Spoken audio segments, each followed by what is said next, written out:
Hi everyone, thanks for listening. Today I'm speaking with Raheel Raza. Raheel is the president for of Muslims for Tomorrow, Facing tomorrow.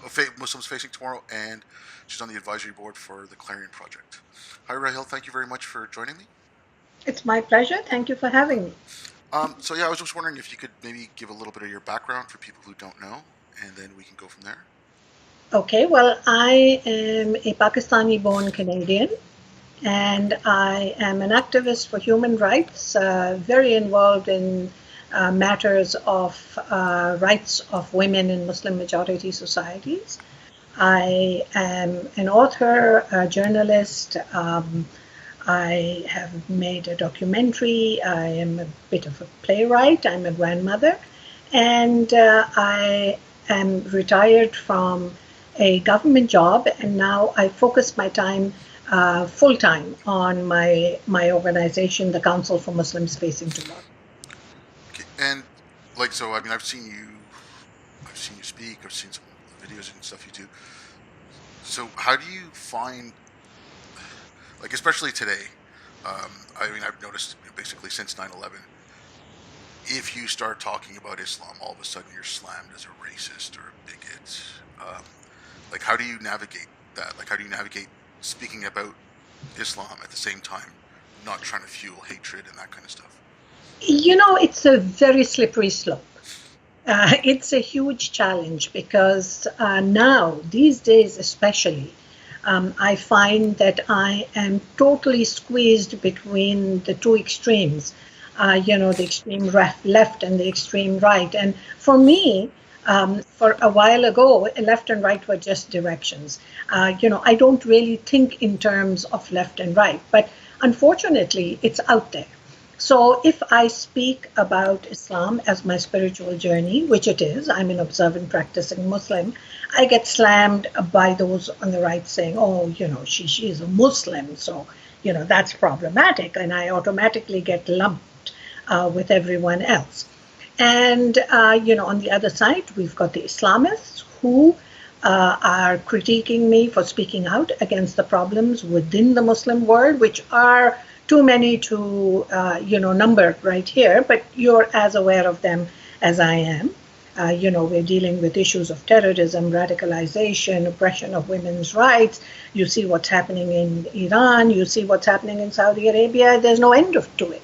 And of course, I'm a native Pakistani. I was born in Pakistan. I'm concerned about the persecution of minorities in Pakistan, and of course, the same issue of the rights of women. And I've never held back on speaking out because to me, this critique, this looking internally, is a very important aspect of my faith.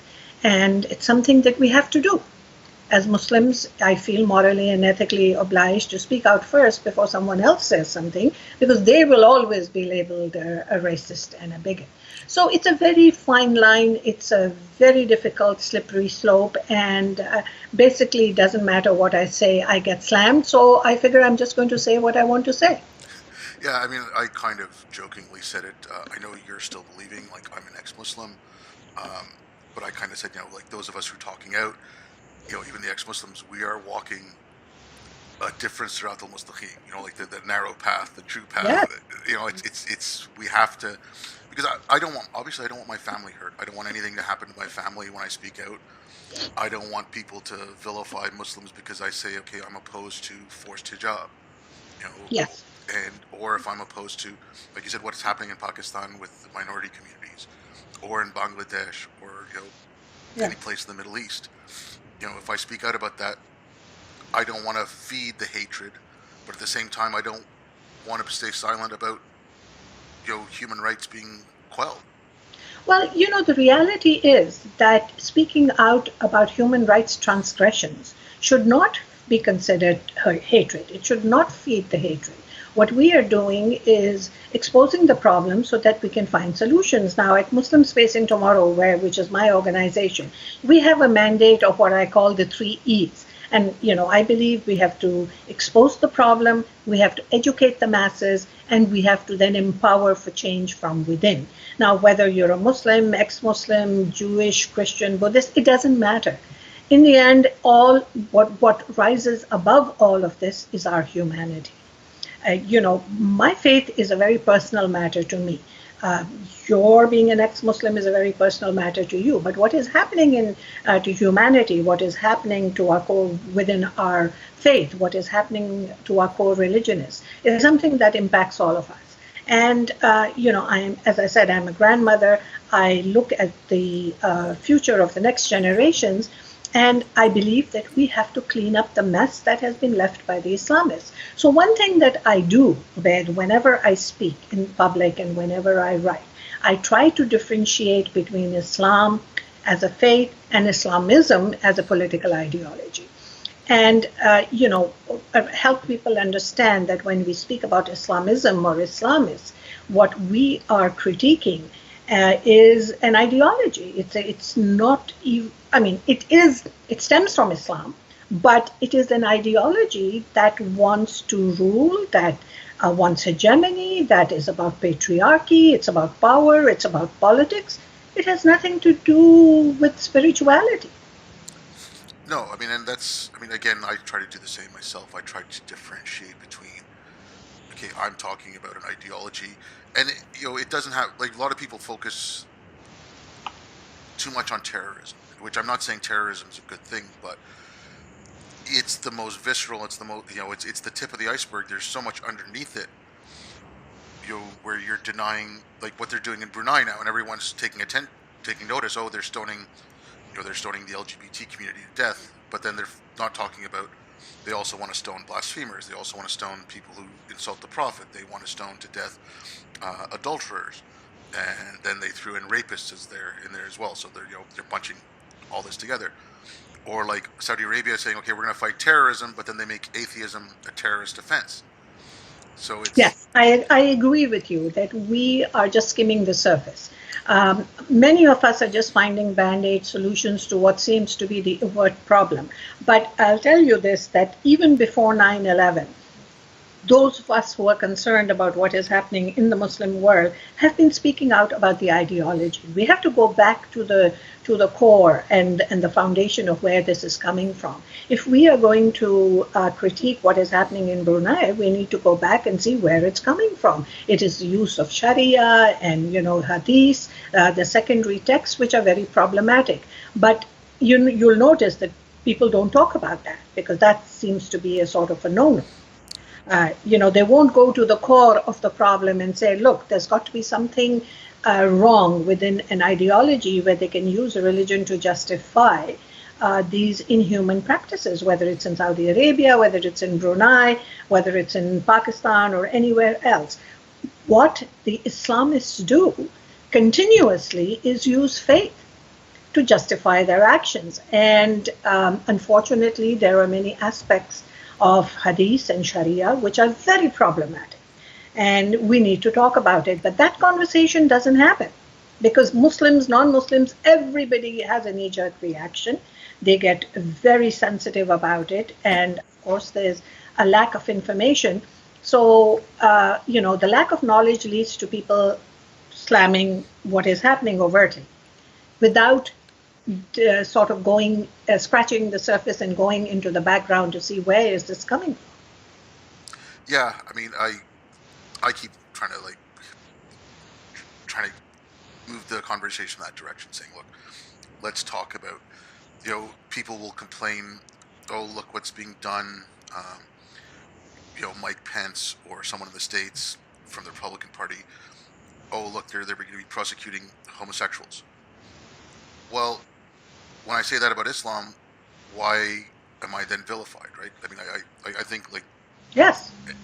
Okay, an education needs to happen, but unfortunately, like, I find that those, like people like you who are speaking out, people like, Sam Harris or Majid Nawaz, and they were saying it, don't leave the space to the bad actors.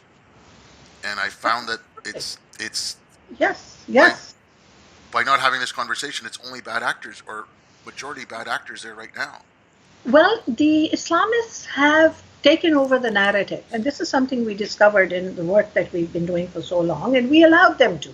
So in some ways we are to blame. People say moderate Muslims, progressive Muslims. It doesn't matter what the label is. The fact is that we are Muslims trying to live in the 21st century, and we're trying to look at aspects of our faith and saying that, those notions that were applicable in the 7th century need no longer be applicable today. So let's look at it. I mean, the Jews have done it, the Christians have done it. Let's move ahead, look at those aspects and leave them behind in the parking lot of the 7th century, bring ourselves into the 21st century, live by the Universal Charter of Human Rights. And, we are speaking out, but you can see we are getting slammed from all sides. So I have, death threats, fatwa, hate mail, been sued by an organization for calling them a terrorist organization, which they are. But this is what happens. And of course, my being a Muslim woman doubles the whammy here, because they don't like the idea of a woman speaking out. So, I have a double sort of aspect of this being pushed back against me. But that doesn't stop me. When I turned 50, I decided I have two choices. I can either be popular or I can pursue truth and justice. And I decided I really don't want to be popular. I don't care if people don't like me, but I have to speak the truth because I want to sleep at night. And if the truth is vested in aspects of my own faith, I am going to speak about it, because that's how reform comes. That's how change comes. It doesn't come by sitting on our hands and saying, no, everything is wonderful, in the Muslim world, because it's not. And, in the world we live in today, it's all out there. Of course, you have to understand that when people like Majid and myself speak out, we are sometimes considered to be playing to the right or to the Zionists, because, we are critiquing aspects of our faith. But we are doing it to bring about change and to suggest an alternate. We are not doing it because we hate Islam or Muslims. That's not correct. And so, as you say, it's a very fine line we walk. Yeah, I mean that too. Like I can't imagine the amount of stuff you get, and even like friends of mine, like I'm friends with Yasmin Mohammed, and she gets so much, and I'm not big enough on anyone's radar to really come after me, but the little I do get, I can't imagine what women get. I mean, I see some of the stuff Yasmin gets, and Yeah. it's the most vile stuff. It is. I mean, it's obscene, and of course, declaring herself openly as an ex-Muslim just makes it worse. So, at least I have this little bit of a security blanket of being able to say that I'm still, I'm part of the faith. I'm an observant, practicing Muslim. Not that that makes any difference to anyone else, but it's a fact, and it's something that I will say if someone questions me. But those who have made this, taken this step to leave the faith, they, of course, are, walking around with a target on their foreheads, because it's so dangerous. And the pushback is absolutely obscene. I wanted to talk to you about, and it's a term I only heard in about 2015. I'd never heard it my whole life until around 2014 or 15, which is taqiyya. And the first time I heard it, okay, you're from Pakistan, I grew up in Hyderabad, or I was born in Hyderabad in India, so I thought they were talking takya, like the word for pillow. I'm like, what is this? Yeah. And now to me, like when I hear someone say it, I'm like, okay, that's a red flag. Like this person is not serious. They don't really know what they're talking about. Yeah. Because, okay, I saw a sheikh speaking with someone on YouTube, and he was talking about this, like trying to reform and trying to modernize religion. So he was talking about some of the corporal punishment. So he said, okay, like the cutting off the arm for thieves. So that was valid 1400 years ago, but now, we can maybe look for another solution, and that's, that would be your last option. Let's find another solution.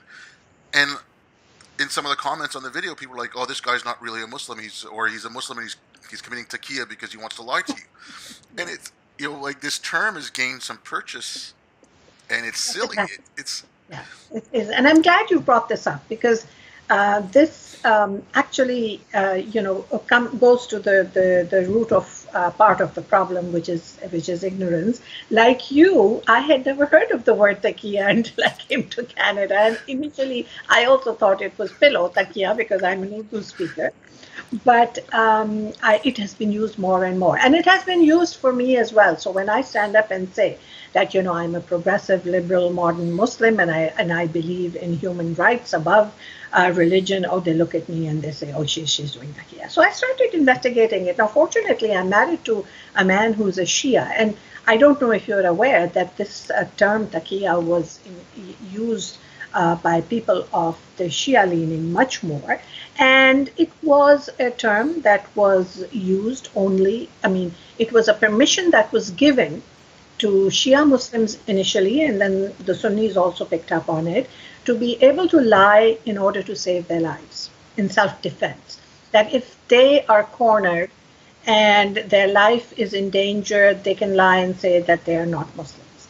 But, unfortunately, both the Islamists and those on the extreme left and right have picked it up. When somebody wants to silence a Muslim who is trying to bring about reform, they say they're doing taqiyya. Happens all the time. It's becoming very common. And I find it very frustrating that non-Muslims, white Westerners, will use terminology without understanding what it really means. And part of my work is to try and educate the masses to understand that, yes, there are aspects of Sharia that are very dangerous, that are very wrong, that can't be applied today. There are aspects of law which are very dangerous and inhuman, and they should not be applied today. But, when they don't agree with something, you're immediately called a takfiri or you're doing taqiyya.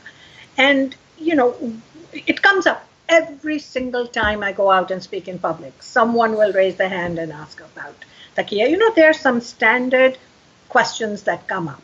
The Quran is a violent book. The Prophet, God forbid, was a pedophile. That, Muslims do taqiyya, so don't trust them, don't believe them. Now, my thought on this is that if you want change in the Muslim world, here you are critiquing terrorism, radicalization, what is happening, women's rights. If we want to bring about change, then there should be support for those of us who are trying to bring about that change. We can't do this alone. Yeah, no, I agree with you. That's a lot of people are like, oh, well, why do you want to speak with Muslims? Their cause. I'm like, no, I want to speak to anyone who is for human rights, wants to promote, enlightenment values, universally human rights, and I might be opposed to religion. I might think religion is false, but that doesn't mean that if you come to some agreement or someone comes to some agreement and they can take their faith, modernize it, and say, okay, I don't need the bits where I have to stone someone to death, right? I can leave those behind. Those belong in the 7th century. Yes. Yes. And I want to help people be able to do that. Like, I would much rather prefer someone like you who is religious but believes in secular values and believes in universal human rights, as opposed to someone who's an atheist that, no, we should ban all religion, close down all houses of worship, and not let anyone worship. I don't want any part of that. Right. The question that comes up is, and I often address this to my audiences, and I say, look, there are 1.6, maybe 1.10 billion Muslims in the world today. You have every right and you have a freedom not to like Islam, not to like Muslims. But what are you going to do? They're not going to change overnight. They're not going to leave their faith. All we can do, those of us who are still in the faith, is to try and reform the way they are practicing their faith in the 21st century. And that is part of the Muslim Reform Movement, which I am one of the founding members. That is part of the work that we do at Muslims Facing Tomorrow. That is part of the work that I do 24/7, is to try and bring about a change from within, because that is where the reform comes from. And so I agree with you that, to me, it doesn't matter whether one is a believer or a non-believer, because, as I said, that is a very personal connection. What is important is how we are living our lives. What is important is the humanity. What is important is the Universal Charter of Human Rights. And we believe in all of that. What is important is separation of mosque and state. What is important is gender equality. I will fight tooth and nail till my last breath for the rights of women in Iran, in Pakistan, in Saudi Arabia, everywhere. So, these conversations need to be had. Just pushing back and hating does not solve the problem. I mean, violence doesn't solve the problem either. So we have to find non-violent ways in which we can have the conversations, in which we can have the difficult conversations. Now, you may be aware that there is this big, very sexy idea of interfaith dialogue. And I used to be very involved in interfaith dialogue 30 years ago when I came to Canada. Then I realized that this was just fluff stuff. What they were doing is sitting and talking about my samosas and your pierogies and your latkes and Eid and Passover and Christmas. They were not talking about the real issues. They were not talking about the difficult issues. What we need to have more than anything else is the difficult conversations, is the conversations across the board, the really hard stuff, and be able to have these conversations without killing each other and to listen to each other. There is so much that I believe as a Muslim that I can learn from the Jews and the Christians and the Hindus and the Sikhs, because everyone faces, these extremes. And there is a rise of fundamentalism across the board. It is happening in Hinduism. It is happening. I mean, the Buddhists were supposed to be peaceful people, but look at what is happening there. So definitely, religion is a cause of great strife, but it can also be a cause of peace and harmony, I believe, if we are able to have these difficult conversations. Yeah, I mean, okay, I know you talked about reform. The way I look at it is, I don't know, because Christianity had the one thing of, Christ said, "Let he who is without sin cast the first stone," and then he also said, "Give unto Caesar that which is Caesar's, give unto God that which is God." So you had that separation put in. I always felt that it would be a better way to go about not necessarily trying to reform the texts, because that's going to be hard to do, but reform how Muslims think about their religion. I have a friend of mine, I think you probably know him, Faisal Al-Mutar, who started an organization called Ideas Beyond Borders. Right. And I think this is one of the best ideas I've heard of, because what they're doing is translating books on science and philosophy into Arabic and making them available online. I believe they've also started doing Farsi and in Kurdish as well. Yeah. And to me, that's okay. So you get these ideas out there, so they have a way of thinking. Okay, you can practice your faith, but you can be free. You don't have to live under these limits. I think if given the choice, people would rather be free and open and allowed to make mistakes, rather than live under the iron boot of any kind of totalitarian system, be it a Muslim theocracy or the Hindutva in India, or the rise of far right white nationalism in Europe, or especially Eastern Europe. I mean, I don't think anyone wants to live under the heel of authoritarian governments if given the choice. And I think the important point here is if given the choice. So those of us who are living in the West obviously have that choice of living freely. But what about the millions and billions who are living under theocracies? They unfortunately don't have the choice of being free. They don't have freedom of voice. They don't have freedom of choice. They don't even have freedom of religion in terms of being able to follow whichever sect that they want to. Sufis and Shias are massacred and persecuted, and so within the religion there is a lot of strife. So while I agree that yes, it's very important to have ideas and bring science and technology and modernity into the faith, it is also extremely important to address the core foundational problems.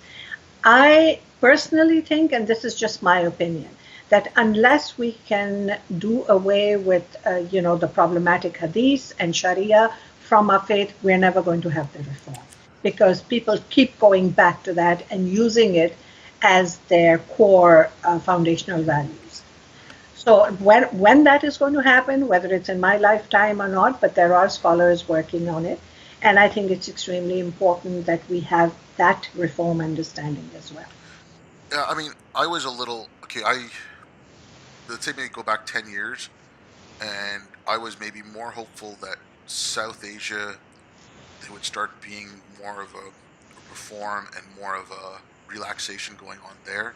Maybe I was just hopeful, and but after seeing what's going on in the Middle East as opposed to what's going on, let's say in Pakistan, um, I'm actually more hopeful for the Middle East because there I see more young people speaking out in the Middle East. I see like especially what's happening in Iran right now. Mhm. Um, Whereas then I look at Pakistan, and one thing that always strikes me in Pakistan was a couple of years back when there was a clerical error. They took out the line that Muhammad was the last prophet from the oath of office for politicians, and the population rioted Yeah, they and went went crazy and back. because they thought the government was relaxing just a little bit, so they went crazy. So that's where I think I'm actually more optimistic about the Middle East now than I am about some place like Pakistan because in the Middle East, it's the population that wants to change, whereas it seems like in Pakistan, the population doesn't even want to have any kind of change. So I'm thinking like Pakistan is an example of something that will come back to bite Saudi, because I mean Saudi funded all those mosques and those Yeah, madrasas. they did. But I travel very frequently to Pakistan, and I will tell you that I'm very impressed with the younger generation. They sort of have had enough. The only problem in Pakistan is that there are no institutions. And of course, the government is corrupt, and we see what is happening right now. So the work of the activists on the ground, which is incredible, does not reach the top. Yes, you see a lot of change in the Middle East, but any country which has been funded by either Qatar or Saudi Arabia or Iran, and Pakistan is a perfect example.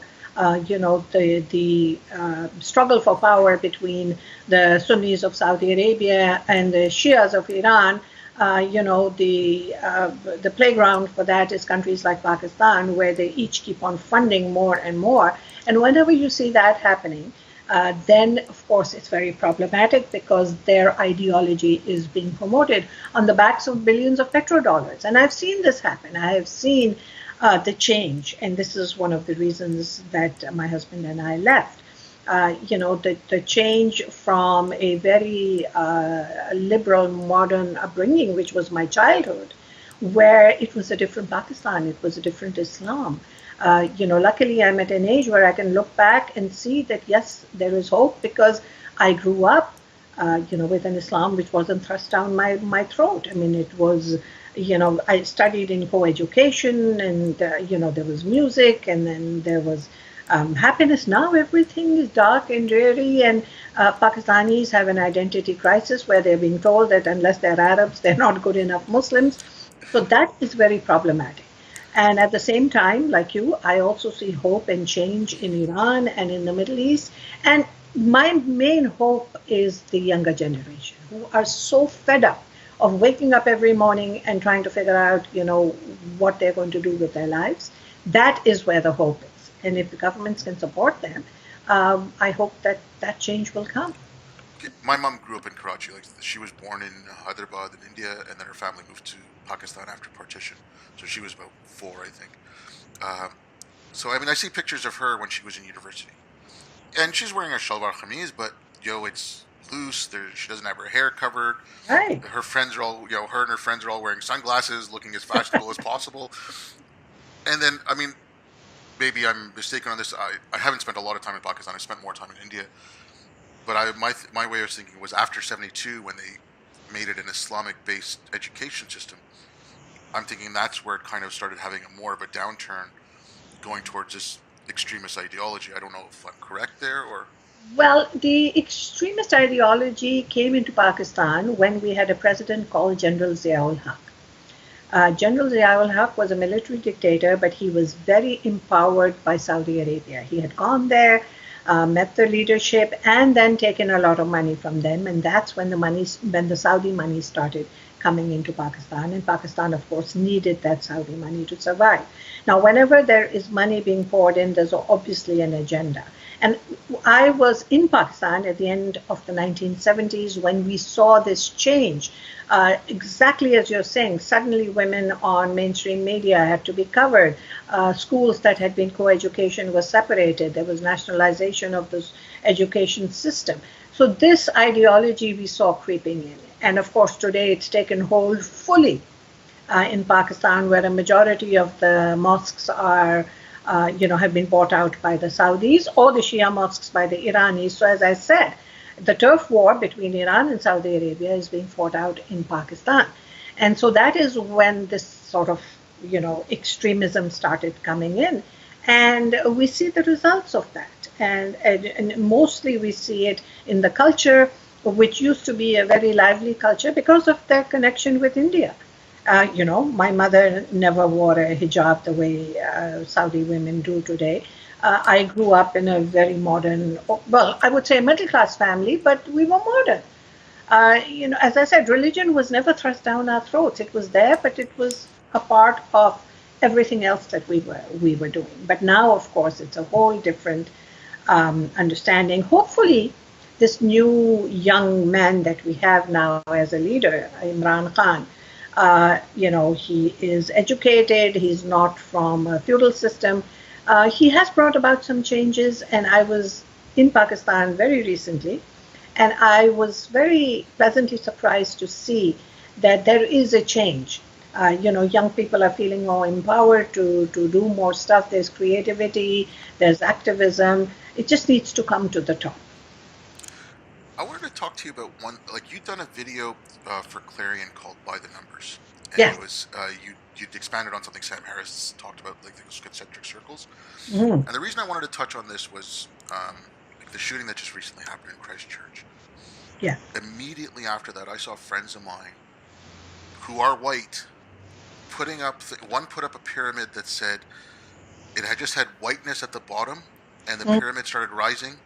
And at the top, you had white supremacy. And he said, okay, even if you're white and you don't think you're racist, you're actually racist, and you help create white supremacy. And then a couple others had put this paragraph that someone had written, basically saying the same thing, that even if you have friends who aren't white and you're completely open, you have to admit your guilt and say that whiteness is responsible for all white supremacy. And so when I started hearing that, I was like, this is not the right way. So I tried explaining it along the same lines. I said, okay, look, if you take Islam and you have at the very center groups like ISIS and Al-Qaeda, then take white people. At the very center, you'll have the guy in Christchurch. You'll have like groups like the KKK, Aryan Nation, that kind of stuff, and then expand out. But as I was doing it, some of the people I was speaking to, it was all on identity. They're like, no, if you're white, it doesn't matter. You're responsible. You're to blame. And to me, it was like, maybe that's why they don't understand that when I'm criticizing the hijab, or I'm criticizing an Ahmadi mosque being burned down in Pakistan, I'm not criticizing Muslims. I'm criticizing an ideology. But if they can't understand that whiteness does not equate white supremacy, and this term whiteness just I had addressed this many years ago. In fact, when it was right after 9/11, and I had given an interview, and I had referred to white liberal guilt.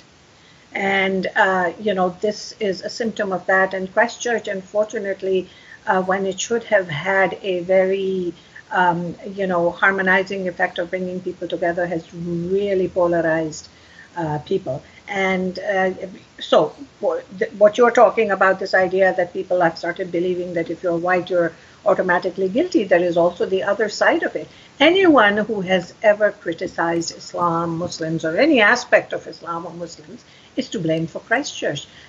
Organizations like the Council on American Islamic Relations, you know who they are, CARE.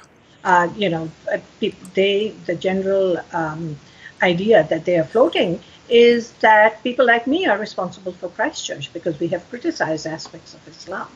So either way, it is extremist ideology. The extremist ideology is not just within Islam. It is there, among the left. It is there in the right. And basically, what we have lost is the ability to be on the balanced path, to have a balanced perspective about everything.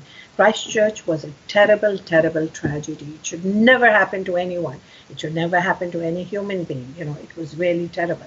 But what did we learn from it?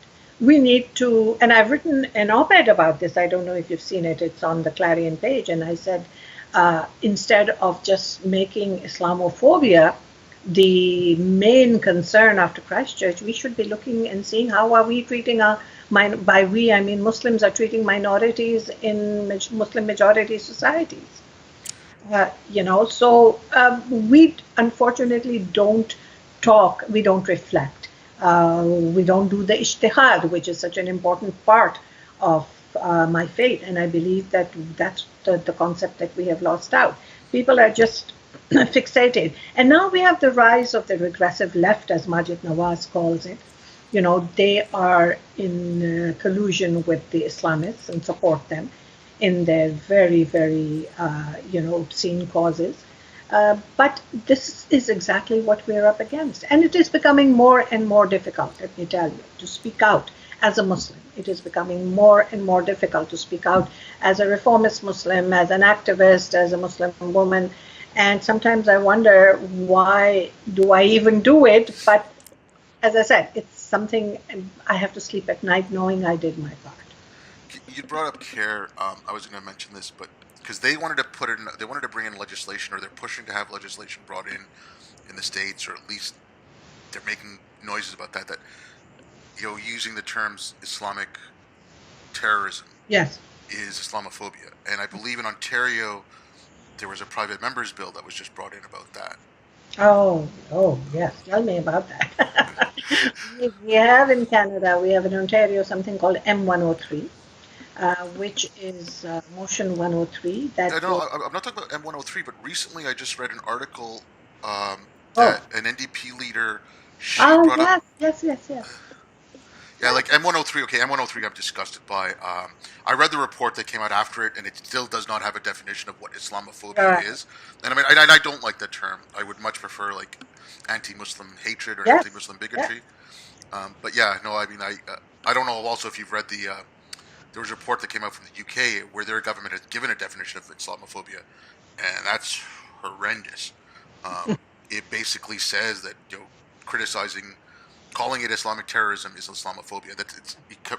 Basically tells you to shut up. That's Yeah, what it is. It's a way of shutting down conversation. And all these movements, they're all shutting down, and very effectively. Canadians are terrified to say anything. I mean, Canadians by nature are very peace-loving people. I mean, this is something I've learned in my 30 years of work here.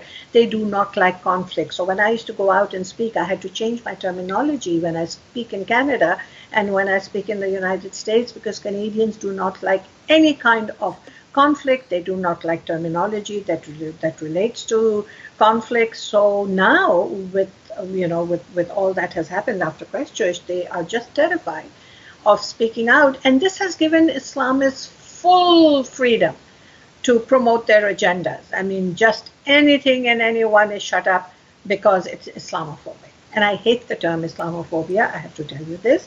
There is anti-Muslim racism, there is anti-Muslim bigotry, but if you look at the statistics in Canada, they are not the highest on Muslim racism. The LGBTQ community, the Black community, the Jewish community, they have received much higher percentage of hate, which is not a good thing and it should not happen. But it's not as though Muslims are being being offended on the streets as they're walking. They have full freedoms to promote their agendas and their religious accommodation needs, and they're pushing it as far as they can go. And what I'm afraid of is that there's going to come a point where non-Muslims, Canadians, Americans are going to push back, and that has started happening. They see the imbalanced sort of patronizing of Muslims and their causes, and they're feeling very uncomfortable about it. speaking of that, how do you feel about this new law in Quebec? I'm I'm actually opposed to it, but the law I'm talking about is the one where Yes. Yeah. no public, 21. yeah, no religious symbols by any public official, right? It's a it's a challenging situation. On the one hand, we're talking about freedoms, right? So, as someone like you and me who supports, freedom of expression, obviously banning something doesn't really solve the problem. I also know that this came about because of the niqab, and it has been very badly handled, unfortunately. But you know, the point is, are religious symbols more important than secularism and more important than the separation of mosque and state? So I'm not really sure how to address this issue quite yet, because again, it goes against freedoms. But on the other hand, people are not, if they're not responsible enough on how to use their freedoms, niqab and burqa are really a social issue. I don't even speak out against them from a religious perspective. I have always said that they are a security and a social issue. Um, Many years ago, our organization, when Stephen Harper was here, was in power, we had sent a three-page recommendation about why the burqa should be banned, but we didn't base it on religion. We based it, because of course it's not a religious symbol. We based it on security and the social issues and the medical evidence that has come forth from UK about women suffering from rickets with, not being exposed to the sun. So we presented it from that perspective with 4 points. And I still stand by that. I don't believe that the niqab and burqa have a place in Western society. But of course, then there is the whole issue of freedoms. Okay, I'm just going to put a pin in the niqab and the burqa for a second, but my reasoning of why I'm opposed to this law, and it's not like it because I have any love of the hijab or, you know, and if you take them, like you said, if you just take in a vacuum, if you take the ideologies of the Abrahamic faiths, there's a lot of pernicious stuff in there. I'm not saying that, I'm just talking about in a vacuum, nothing else. And so each of those, a crucifix, a yarmulke, the Orthodox and the Hasidic Jewish women who wear I believe it's called a sheitel or something like that. It's a wig that they wear. Some of them shave their head. All of those things, the ideology behind them in the books, like I said, if you just take it in a vacuum, there are a lot of pernicious things. That in and of itself. But I also look at it. I wrote a thing for when they do the World Hijab Day. I wrote a thing for No Hijab Day, and I said, it's an awful lot of weight to put on a little girl that she's responsible for her family's piety. She's responsible for how her family's looked if she doesn't wear the hijab and all that. Right. In the reverse, I know ex-Muslim women who aren't open, but they have to wear it because their family makes them, and they hate it. So to put on that woman everything that the hijab represents and say you represent all that, that is also an awful lot of weight to put on her. Yes. Or even if it's a Muslim woman who doesn't particularly want to wear it, or she wears it and she's wearing it. I know some that started wearing it after Trump came in and he was all his talks with the Muslim ban and all that, and they put it on as an identity thing. So I'm saying, okay, we have freedom of religion, we have freedom of expression, but we also have innocent until proven guilty. If just by the dint of something someone is wearing, you're saying you believe this, this, and this because you're wearing that, we are not giving them a presumption of innocence. We're just making them guilty. And in my mind, that is bigotry. That is discrimination just based on a physical thing. You don't know the person. You don't know anything about them. Right. They may be able to carry out their job. They may be able to do their job without any prejudice against them. That's exactly the fine line that we are walking. You're right, between rights and freedoms. But, with rights and freedoms comes a sense of responsibility as well. And I think that communities need to take on this sense of responsibility and have these inner discussions about, what works and what doesn't. And we're not having those discussions because it's a question of, okay, I'm going to do it because this is my right and my freedom. But yes, what about your sense of responsibility? Oh, yeah. But I mean, okay, we can, I would much rather people have a conversation like this about this, because everything I see online is, oh my God, you're racist for putting up in this law, and oh, you want to push Islam, and it's like, okay, why, but this is a fight about religious symbols. So why are people focusing just on Islam? Yes. it's not just Muslims that are affected. Sikhs will be Yeah, affected. exactly. Christians, Jews. I was Mhm. talking to my mom about it. I said, well, what about like some Sikh men wear those silver bracelets? That's Yes, a and religious symbol. carry the kirpan, of Yeah. course. Okay, the kirpan's a knife, so Yeah. but that little But yes, bracelet. but there are Sikhs who, have to wear the turban, Yeah. and uh, I agree that we're not having these discussions. It's all just opinions. And of course, everything then comes down to Islam. And that is a common denominator. It's a reality that we have to live with. It doesn't matter which way you look at it. Basically, it comes down to Islam and Muslims. And we, unfortunately, as a community, have not dealt with it very well. You know that as much as I do.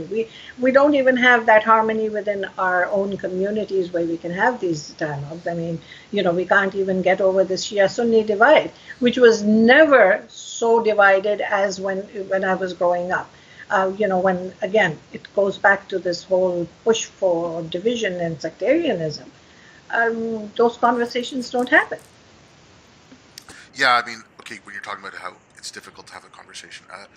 So this is a couple of years ago. I was at my uncle's place for Eid, and there's a few of us sitting around talking, and there was my uncle and then a couple of family friends, and they were talking about the mosque, and they said, "Oh, well, last Friday, the guy who they gave the khutbah, he was really good."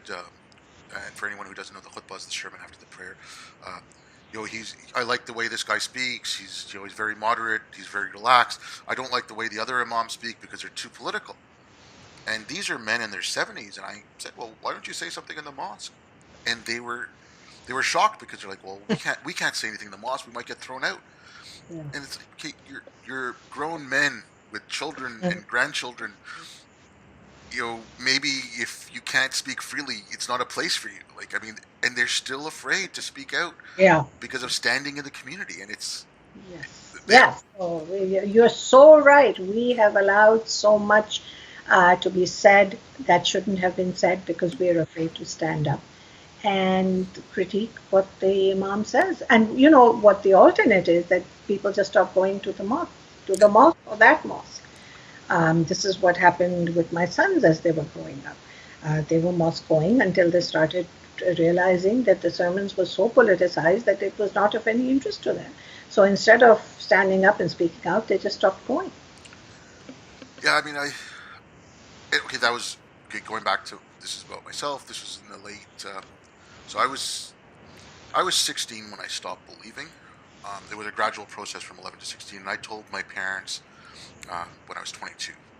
I was 16. I was afraid of what they were going to say, But once I did come open with them, one of the things they mentioned to me was, and it was one of the, it was a couple of days of yelling and screaming, and why are you doing this and that? And then they said, okay, well, fine, just don't tell anyone. And okay, I've got a smart mouth. I've always gotten myself in trouble with my mouth, and the first thing that came out of my mouth was, well, it seems like you're more afraid of, you're more concerned about your social standing than my immortal soul. I mean, but that's what it was. Yeah, the honor system, we are tribal communities. We come from that background of 1400 years ago of the tribal understanding. And this is part of it. It is the honor culture and it is the tribal culture, which is what are people going to say? I grew up with this. Not honor killing, but this idea that honor is very important. What are people going to say? It has always been about, and being a woman, you can understand, as a girl when I was growing up, it was always about what people were going to say. It wasn't about you have an identity, you have a personality, and you have a right to ask questions. No, it is, if you ask too many questions as a girl, what are people going to say? So I totally understand, the whole issue of, uh, being more concerned about community and being ostracized with the community. So this brings me back to what you had mentioned. The reason why many Muslims don't speak out against what they see happening is because they're afraid of being sort of what is it, put on the fringe of their community, their society. They want to be able to be invited to biryani parties. They have to get their children married, and these things become more important. And I respect and understand that, but I'm frustrated because then we've got the silent majority who will sit in my living room and agree with everything that I'm saying. But if I ask them to come to a rally or to speak out, they won't do that because they're afraid of losing their popularity.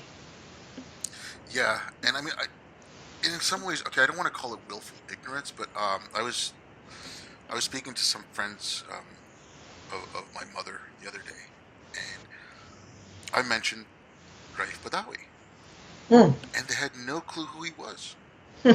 And I mean, they're all they've been living in Canada for years. I mean, it's not like his name hasn't come up on television and articles and this and that, and no clue who he was. And Yeah. like I said, in I some ways, it seems understand like that. they've got blinders on.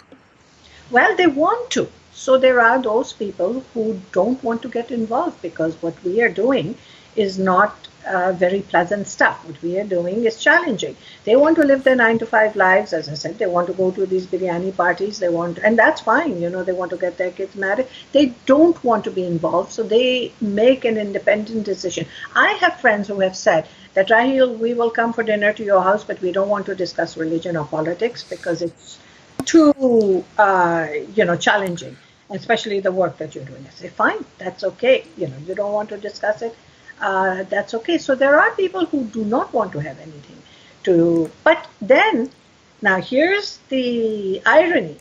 When something happens to one of their kids, then they come running to me, and this has happened. Oh, my daughter is in love with a non-Muslim. Oh, my son has decided he doesn't want to be a Muslim anymore. Oh, somebody is trying to radicalize my children. So the point is, only when it affects them directly is when they wake up and realize that they should have been part of this whole movement.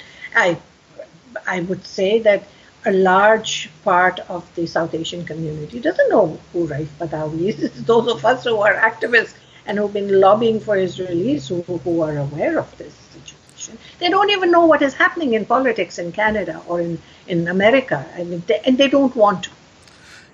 Yeah, I mean, okay, it's not only South Asians. I mean, a lot of my Canadian friends. Okay, I grew up. My father specifically, when we moved to Canada in '75, I was 6, and my father specifically moved us to a neighborhood that was not like starting to be ghettoized. My aunts and uncles lived in on the south shore of Montreal. There was a large South Asian community, and my dad was like, I didn't leave India to join, to move to Little India in Canada. I want my kids to experience Canada, right? So I had very few South Asian friends. We lived in a predominantly white Canadian neighborhood. But even some, my friends who grew up in Canada, and I speak to them, some of them are woefully ignorant of what's going on, and you know, they hear like I said, like this law in Quebec. They'll either say, "Oh, they're all racists," or they'll say, "No, we have to ban religion from government." And I'm like, "No, Right. there is a better way. Mm. We can't go to extremes." And I heard someone talking about this. Sorry to ramble like this. And he was talking about how so the way he described the polarization of society, he was talking about a centrifuge in chemistry. So the centrifuge pushes all the elements out to the side, and it spins and it spins. But if you don't control it, it's going to break apart. And to me, that's what it seems like is happening right now. Is like there's no one coming. Like, okay, if you think Donald Trump has gone too far right, which I'm not going to argue with you there. It, the solution is not to go too far left. The solution is to try to come back to the center and pull people from the Well, the solution to all our issues is to come back to the center. And Obed, I'm sorry, but I have to wind up soon. oh, no, no problem. I have an appointment at 11:15. Okay, so I anyways, no, thank you very much. I know I was a little late, but thank you for your time. If you have anything else you have going on, or if you want to promote anything, let me know. I mean, Thank you. uh, Thank you. Enjoyed talking to you. I appreciate it. I hope I was able to speak with some intelligence and oh you. no, I mean, I a huge fan. I'm very, very grateful that you're on, and Thank you. If you're ever in Toronto, let us know. We'd love to meet, oh, and for sure. I'll keep you informed. All right, well, thanks a lot. Thank you. Have a great day. Thank you everyone for listening. Bye.